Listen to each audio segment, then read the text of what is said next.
Hello everyone, कैसे हो आप सब। आई होप सभी अच्छे होंगे और आप सभी का रिवीजन भी अच्छी तरह चल रहा होगा। तो देखिए, लास्ट वीडियो में हमने चैप्टर 12 को कंप्लीट कर लिया था। तो आज हम चैप्टर 13 को स्टार्ट करेंगे। तो हमारा चैप्टर 13 क्या है? Limit and derivative. ठीक है, लिमिट एंड डेरिवेटिव का देखो मतलब क्या होता है। लिमिट का क्या मतलब होता है? देखो, जब हम ऐसे किसी को बोलते हैं कि अपनी लिमिट में रहे, मतलब कि हद में रहना है ना। तो देखो कैसे होगा ये। सबसे पहले इसको लिमिट को कैसे डिनोट करते हैं? लिमिट x टेंड्स टू 2 ऐसे। ठीक है, इस लिमिट को मैं LT से भी डिनोट कर सकती हूँ। ठीक है, यानी कि x tends to 0 and limit x tends to 5, ऐसे हम इनको टेंस्ट करते हैं। ठीक है, जैसे कि मान लो ये सर्कल है, ये है हमारा fx, इसकी यहाँ से यहाँ तक रेडियस है 2, यानी कि ये इसकी लिमिट दे दी कि यहाँ से यहाँ तक इसकी डिस्टेंस कितनी है? 2 है। ठीक है, देखो एक एग्जाम्पल के साथ समझेंगे। अगर मेरे पास fx की वैल्यू दी है कुछ, क्या?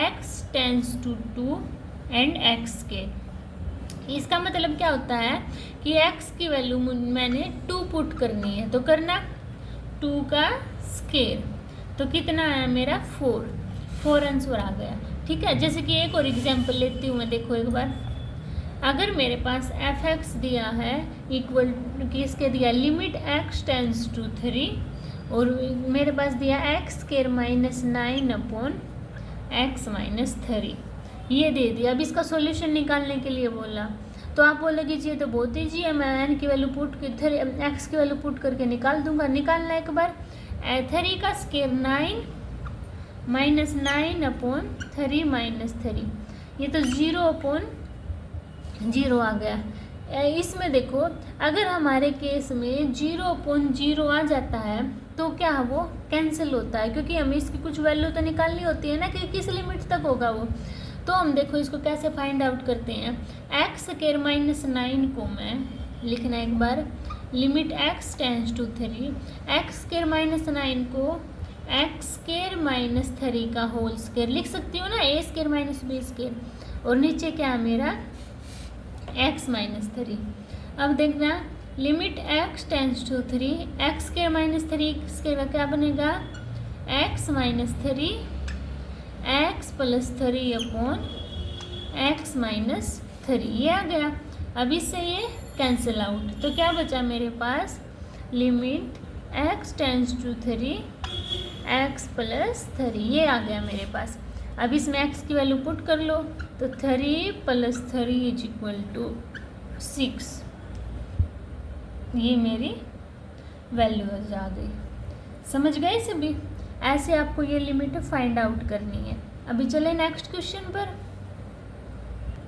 देखिए, अब मान लो आपके पास ये क्वेश्चन दिया हुआ है। ठीक है, क्या दिया है? Limit x tends to 1 x square plus 2 upon x plus 11। देखो, सबसे पहले क्वेश्चन में हमें ये देखना होता है कि अगर मैं वैल्यू पुट कर रही हूँ तो क्या मेरी 0/0 की फॉर्म बन रही है। अगर मेरी 0/0 की फॉर्म बन रही है तो हमें ब्रेक करना है। अगर 0/0 की फॉर्म नहीं बन रही है तो हम डायरेक्ट इसमें वैल्यू पुटिंग कर देंगे। तो करना वैल्यू पुटिंग, तो 1 प्लस 2 अपॉन 1 प्लस 11, तो कितना हुआ? 3 अपॉन 12, तो 3 1 जा 3 4 जा 12, कितना आया मेरा? 1 अपॉन 4। ठीक है, अब देखिए नेक्स्ट क्वेश्चन। अगर मान लो आपके पास एक क्वेश्चन दे दिया कि जिसमें लिमिट x टेंड्स टू 2 दी हुई है and x cube minus 4x square plus 4x upon x square minus 4, ये दे दिया आपके पास। अब देखना एक बार इसमें वैल्यू पुटिंग करके देखेंगे। 2 का क्यूब 8, 2 2 जा 4, 4 4 जा 16 प्लस 8 अपॉन 4 माइनस 4, 8 8 16 और 16, ये तो मेरे पास किसकी बन गई? 0/0 की फॉर्म बन गई ना। तो हम क्या करेंगे अब इसमें से? देखो, हमें फिर कुछ ब्रेक करना पड़ेगा, कुछ कॉमन वगैरह लेके करना पड़ेगा ना। तो मैं क्या करती हूँ, इस पूरी इक्वेशन में से x कॉमन निकाल लेती हूँ। निकाल लूँ तो देखना x square minus 4x plus 4 बचा मेरे पास, बचा ना। और नीचे एक्स स्क्वायर माइनस 4 को मैं एक्स स्क्वायर माइनस 2 का होल स्क्वायर लिख सकती हूँ, कोई डाउट नहीं है ना इसमें। ये आ गया मेरा। अभी आगे क्या होगा, देखो लिमिट x टेंस टू 2, तो x तो है, ये किसका हो गया मेरे पास, x माइनस 2 का होल स्क्वायर हो गया ना। और नीचे क्या है, x माइनस 2 x प्लस 2, ये है मेरे पास, है ना। अब इसको सोल्व करना, देखो स्क्वायर से ये वाला कैंसिल आउट, तो क्या बचा, limit x tends to 2 x minus 2 और x साथ में चला हुआ है अपॉन x प्लस 2, ये आ गया। अब वैल्यू पुटिंग करो तो देखो limit x tends to 2 minus 2 upon 2 plus 2, तो कितना आया मेरे पास, ये 0/4। और 0/4 को मैं क्या लिखूंगी, 0, तो ये मेरा क्या आ गया, फाइनल आंसर आ गया। ठीक है, समझ गए सभी। अभी देखो, और देखो अब आपके पास आती है आइडेंटिटी ऑफ लिमिट। क्या, आइडेंटिटी ऑफ लिमिट। इसमें कुछ बातें हैं जो आपको क्या करनी है, याद रखनी। जैसे कि मान लो मेरे पास लिमिट x टेंस टू 0 आ जाए, क्या आ जाए, 0, और साइन x अपॉन x आ जाए, तो वो मेरा 1 के इक्वल होगा। किसके इक्वल होगा, 1 के। अब देखो साइन 0/0, इसको फिर आइडेंटिटी 0/0 की फॉर्म बनेगी, पर इसको जब हम आइडेंटिफाई करेंगे तो क्या आ गया, मेरी वैल्यू 1 आएगी। इसको आप डायरेक्ट याद रखो कि कहीं पर भी आपको साइन x अपॉन x दिखे तो 1 के इक्वल रख देना, ठीक है। अब देखो और क्या है, अगर मेरी limit x tends to 0 10x upon x दिखाई दे आपको कहीं पर भी, वो भी आपका 1 के इक्वल होगा, ठीक है। और थर्ड बात क्या है, अगर मेरी लिमिट x टेंस टू 0 है और मेरा 1 माइनस कोस x है, वो अपॉन में x है, तो वो मेरा 0 के इक्वल होगा। किसके इक्वल होगा, 0 के। लास्ट एंड फाइनल बात क्या है, अगर मेरी limit x tends to a है और मेरे पास x की पावर n माइनस a की power n upon x minus a दिया हुआ है, तो वो मेरा n a और n माइनस 1 के इक्वल होगा, ठीक है। ये बात आपको इम्पोर्टेंट है और ध्यान रखनी है, ठीक है। समझ गए सभी। अभी देखो नेक्स्ट, अब देखो, अब आपके पास आता है डेरिवेटिव एंड डिफरेंशिएशन। मान लो आपके पास कोई भी ऐसी लाइन दिया हुआ है, ये इस पे कोई भी टेंजेंट ड्रॉ किया हुआ है। क्या ड्रॉ किया हुआ है, टेंजेंट है। ये है मेरे पास x2 y2 और ये है मेरे पास x1 एंड y1। तो जब हम स्लोप निकालते तो कैसे निकालेंगे, y2 minus y1 upon x2 minus x1, ऐसे निकालेंगे। और ये मेरा होता है dy बाई dx के इक्वल। किसके इक्वल होता है, dy अपॉन dx। ये आपने 10 में क्लास में भी किया होगा, जैसे कि हमारा ds अपॉन dt किसके इक्वल होता है, मेरा वेलोसिटी के। और मेरा dv अपॉन dt किसके इक्वल होता है, मेरा एक्सेलरेशन के इक्वल होता है ना, 10th में था ना ये। अब मान लो इसका क्या मतलब होता है, किसका, dy बाई dx का, यानी कि y का कुछ डिफ्रेंशिएशन करेंगे हम, किसके रिस्पेक्ट में, d और x का भी कुछ डिफ्रेंशिएशन, यानी कि वैल्यू मॉडिफाई करेंगे।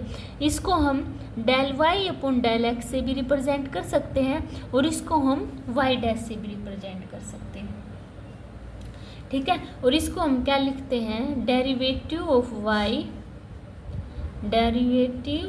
y with respect to x, इसको ऐसे डिनोट किया जाता है, ठीक है। अब देखो, अगर मेरा dy बाई dx है, इसको मैं y डैश से डिनोट कर सकती हूँ। और एग्जांपल लेके चलो, अगर मेरा du अपॉन dv है, इसको मैं u डैश से रिप्रेजेंट कर सकती हूँ। और अगर मेरा dz अपॉन dt है, तो इसको मैं z डैश से रिप्रेजेंट कर सकती हूँ, ठीक है। समझ गए सभी इस बात को।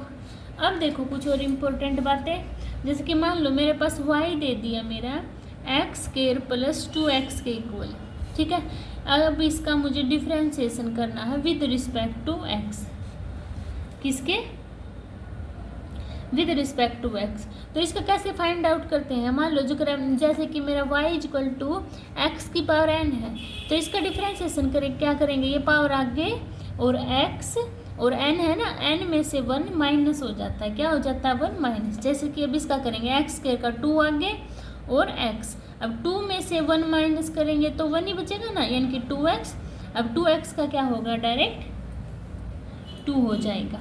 ठीक है, हम इनको ऐसे डिफ्रेंशिएशन निकालते हैं। और एग्जाम्पल लो, जैसे कि मान लो मेरे पास दिया है z की वैल्यू दे दी मेरे पास कुछ, क्या t square plus 2t plus T cube. तो इसका करेंगे dz अपॉन dt, t के रिस्पेक्ट में, तो t स्क्वायर का क्या होगा 2t प्लस और 2t का 2 और इसका 3 आगे t और 3 माइनस 1 यानी कि 2। ऐसे हम इनका डिफरेंशिएशन निकालते हैं। ठीक है,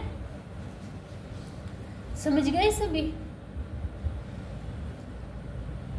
डिफरेंशिएशन का मतलब समझ में, हम इनको ऐसे सोल्व करेंगे। ठीक है, अगर किसी बच्चे को डाउट है तो आप बता देना डिफरेंशिएशन में, तो मैं आपको कमेंट सेक्शन में बता दूंगी। ठीक है, आपको बस ये बात ध्यान रखनी है, y इक्वल टू एक्स की पावर n है तो n आगे ले आते हैं और x और n में से 1 माइनस कर देते हैं। ठीक है, तो ऐसे होगा, समझ गए सभी। अब एक और क्वेश्चन देखो, मान लो मेरे पास ये दिया हुआ क्या, y इक्वल टू एक्स की power 4 plus 2x plus z. इसका डिफ्रेंशिएशन करूँगी मैं, differentiation of y with respect to x, किसके रिस्पेक्ट में, x के। तो y का क्या होगा dy बाई डी एक्स। अब x की पावर 4 का देखो, 4 आगे x और 4 में से 1 माइनस करेंगे तो 4x क्यूब, 2x का क्यूब। और देखो z मेरे पास क्या है, कांस्टेंट, क्या है मेरे पास कांस्टेंट। अगर कोई भी चीज़ हमारे पास कांस्टेंट है तो उसका डिफरेंशिएशन करेंगे तो वो 0 आएगा। ठीक है, तो ये हमारा इसमें आंसर आ गया। अब देखो मान लो y की वैल्यू और कुछ दी मेरे पास, क्या x की पावर 9 प्लस 2x की पावर 4 प्लस zx का स्क्वायर प्लस t, ये दिया हुआ है मेरे पास। ठीक है, अब इसका डिफरेंशिएशन करती हूँ मैं, देखना dy बाई डी एक्स, ये 9 आगे x और 1 माइनस 8। अब देखो 2 पहले है यहाँ पर और ये 4 आगे, तो 2 4 जा 8 बनेगा, x 4 में से 1 माइनस 3 और इसको आगे लेके आओ तो 2zx और t कांस्टेंट था मेरे पास 0। z यहाँ पे क्यों लिखा है, क्योंकि x के साथ है ना ये, इसलिए, और इसकी कुछ वैल्यू डिफरेंशिएशन नहीं होगा इसलिए एज इट इज आएगा ये और x का हो जाएगा। ठीक है, समझ गए सभी, इसको आपको ऐसे डिफरेंशिएशन करना होता है। अब देखिए कुछ और बातें हैं जो हमारे, वो आपको भी ध्यान रखनी है। क्या, मैं डायरेक्ट आपको बता देती हूँ। मान लो जैसे कि d अपॉन डी एक्स, अगर मुझे साइन x का क्या करना है, डिफरेंशिएशन करना है, तो वो बनेगा कोस x। और d अपॉन डी एक्स, अगर मुझे कोस x का डिफरेंशिएशन करना है वो होता है माइनस साइन x। क्या होता है, माइनस साइन x। अब है d upon d x ten x, किसका, टेन एक्स का, टेन एक्स। इसका डिफरेंशिएशन करेंगे तो वो आता है मेरा सीकेंट स्क्वायर एक्स। क्या आएगा, सीकेंट स्क्वायर एक्स। अब d upon d x cot x का डिफरेंशिएशन करना है, किसका, कोट एक्स का, तो वो आएगा माइनस कोसिकेंट स्क्वायर एक्स। ठीक है, अब मुझे डिफरेंशिएशन करना है सीकेंट एक्स का, किसका, सीकेंट एक्स का, तो आएगा मेरा सीकेंट एक्स टेन एक्स। ठीक है, अब मुझे डिफरेंशिएशन करना है कोसिकेंट एक्स का, किसका, कोसिकेंट एक्स का, तो क्या आएगा मेरा minus cosecant x cot x. ठीक है, ये 6 बातें हैं आपको याद रखनी है जो इस चैप्टर में यूज होंगी डिफरेंशिएशन की। ठीक है, और देखो कुछ और इम्पोर्टेंट बातें हैं, क्या, d upon d x f x plus minus g x. अगर इनका डिफरेंशिएशन करना आ जाता है तो क्या आता है, d upon d x f x plus minus d upon d x g x, अलग अलग करके इनका डेरिवेटिव करेंगे। ठीक है, अब d अपॉन डी एक्स अगर मेरे पास फर्स्ट टर्म मल्टीप्लाई में आती है सेकंड टर्म्स के, तो क्या करेंगे इस कंडीशन में, हम देखो फर्स्ट को एज इट इज लिखेंगे, डिफरेंशिएशन करेंगे सेकंड का। ठीक है, अब प्लस में सेकंड को एज इट इज लिखेंगे और डिफरेंशिएशन करेंगे फर्स्ट का। ठीक है, अब और देखो कुछ बातें, देखो अगर मेरे पास डी अपॉन डी एक्स आई यानी कि फर्स्ट और सेकंड मेरा आ जाता है, तो इसका डिफ्रेंशिएशन कैसे करेंगे हम, डेरिवेटिव यानी कि सेकंड का होल स्क्वायर, यहाँ पे क्या आएगा, second as it is differentiation of first minus first as it is differentiation of second. ठीक है, हम ऐसे करेंगे इनको सोल्व। ठीक है, समझ आया इतना? अभी आगे चलते हैं। देखो यहीं पर एक बात और देख लो, फर्स्ट और सेकंड है ना, हम इसको u एंड v से भी रिप्रेजेंट कर सकते हैं। ठीक है, u v और v u और u v, ये u v है ना, तो v u और u v और v का होल स्क्वायर। ठीक है, इनको हम ऐसे भी रिप्रेजेंट कर सकते हैं, इस बात को भी ध्यान रखना। ठीक है, चलो अब आगे चलते हैं, एग्जाम्पल से देखते हैं। देखो आपके पास क्या दे दिया, d upon d x x dot sine x दे दिया। ठीक है, इसका डिफ्रेंसिएशन करेंगे, इसको यू डॉट वी से रिप्रेजेंट करेंगे। किससे, यू डॉट वी से। अब इसमें क्या करते हैं, देखो यू एज इट इज यानी कि x as it is differentiation of sine x plus sine x as it is और डिफ्रेंसिएशन ऑफ एक्स अपॉन में कुछ नहीं आएगा क्योंकि मल्टीप्लाई में है ना। अब इसका करो, एक्स साइन एक्स का क्या होगा, कोस एक्स हो जाएगा, plus sine x as it is और एक्स का क्या बनेगा 1। तो ये मेरा आंसर आ गया। ठीक है, अब देखो एक डिवाइड का और देख लो, डाउट आपका और क्लियर हो जाएगा। तो देखो D upon d x sine x upon x ये दे दिया आपके पास, यानी कि u अपॉन वी, नीचे क्या आएगा u v का स्क्वायर यानी कि x का स्क्वायर। अब डिफ्रेंसिएशन कैसे करेंगे, x as it is differentiation of sine x minus sine x और साइन एक्स और डिफ्रेंशिएशन ऑफ एक्स। तो देखो x as it is sine x का क्या बनेगा, cos x minus sine x as it is x का 1 और upon में एक्स स्क्वायर। ये आपका फाइनल आंसर आ जाएगा। ठीक है, ऐसे सोल्व करना है आपको। अभी नेक्स्ट चले। अब देखो, अब आपके पास आता है फर्स्ट प्रिंसिपल डेरिवेटिव। क्या आता है, फर्स्ट प्रिंसिपल डेरिवेटिव्स। इनको कैसे करेंगे, देखो d y by d x मैंने किसकी इक्वल लिखो है आपको, वाई डैश के, यानी कि एफ एक्स, इसको एफ एक्स से भी डिनोट करते हैं। ये किसके इक्वल होगा, मेरा एफ डैश एक्स के। और जो मेरा एफ डैश एक्स है ना, एक टर्म है वो आपको ध्यान रखनी, क्या, अगर मेरी लिमिट h टेंस टू 0 हो, क्या h टेंस टू 0, तो F x plus H minus f x upon H ये होगी। ठीक है, इसको ध्यान रखना है। कैसे, देखो जैसे कि एफ एक्स मेरा एक्स स्क्वायर के इक्वल दे दिया, किसके इक्वल दे दिया, एक्स स्क्वायर के, यानी कि एफ एक्स या एक्स स्क्वायर के, तो वाई एक्स स्क्वायर के इक्वल दिया है ना, तो d y by d x क्या होगा, एक्स स्क्वायर का, बताओ सभी, एक्स स्क्वायर का 2x होगा, है ना।